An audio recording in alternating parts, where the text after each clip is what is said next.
Good morning out there. Good morning out there, slow life traders. This is Robert again, and got a good topic for today. What we're going to talk about today, sorry about that, that was a loud bus. What we're going to talk about today is just learn to be smart with your money. People, we got to do better. Be smart with your money, okay? That's what we're going to talk about today in all kinds of ways. I was looking at the news. Oh, let me bring this up. You know, today is Fed Day. So I'm out here on my walk a little later today because I'm not worried about trading and not going fishing because the captain called and told me that the fish are not biting. So not fishing today. But anyway, back to the subject. We got to be smarter with our money, guys.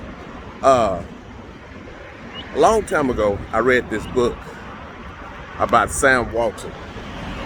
Sam Walton is the guy that owns Walmart.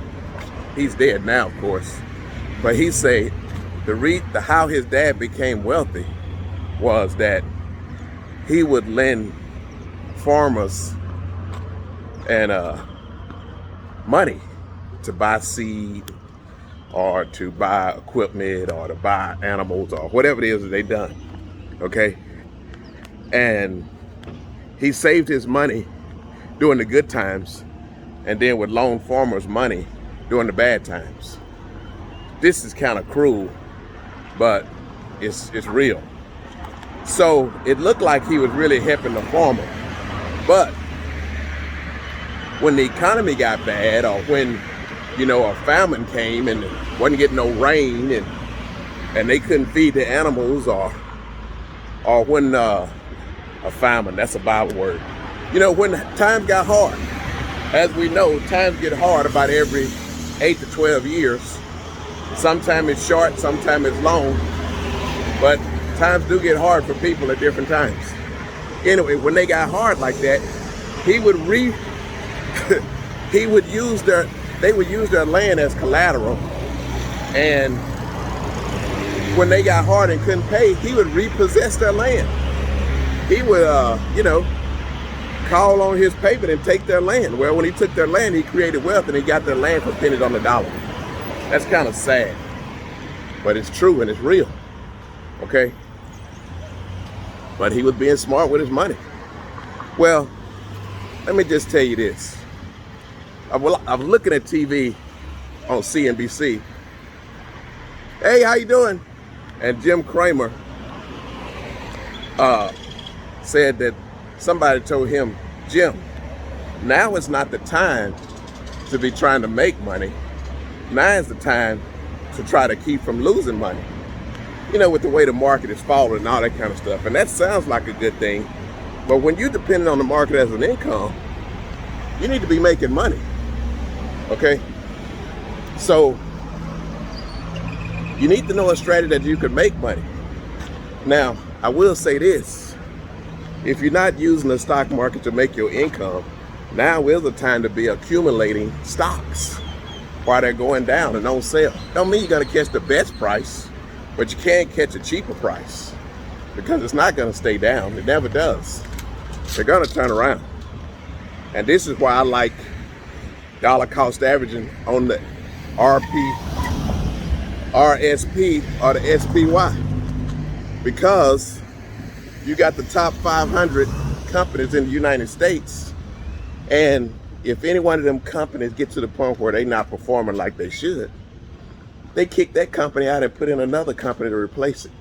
So you're gonna always have the top companies in the S&P 500, okay? That's a safety measurement. And if you're doing dollar cost averaging, especially as the price is falling, you're going to be getting it cheaper and cheaper and cheaper. So it's a good thing. In fact, my daughters are not interested in trading the market right now. So what I'm doing for them is dollar cost averaging on the RSP. One day, it look like they're losing money now, but one day they're going to be thanking me for this. But anyway, another thing, If you bought a house, okay, or if you're thinking about buying a house, you can buy any size house you want to. But here's the deal.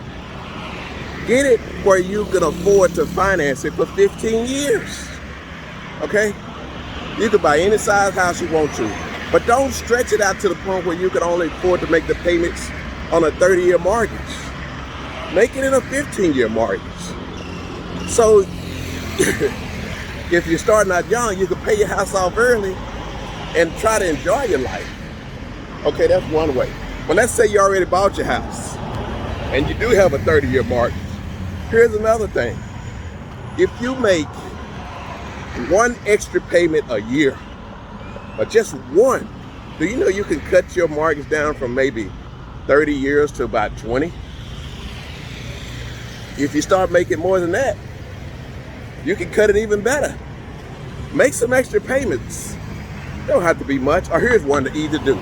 Pay your mortgage every 4 weeks instead of once a month. That'll get you an extra payment a year. You'll be surprised how big that is. And for those people that get a lot of money on their income tax back, take part of that money and make a couple extra payments a month.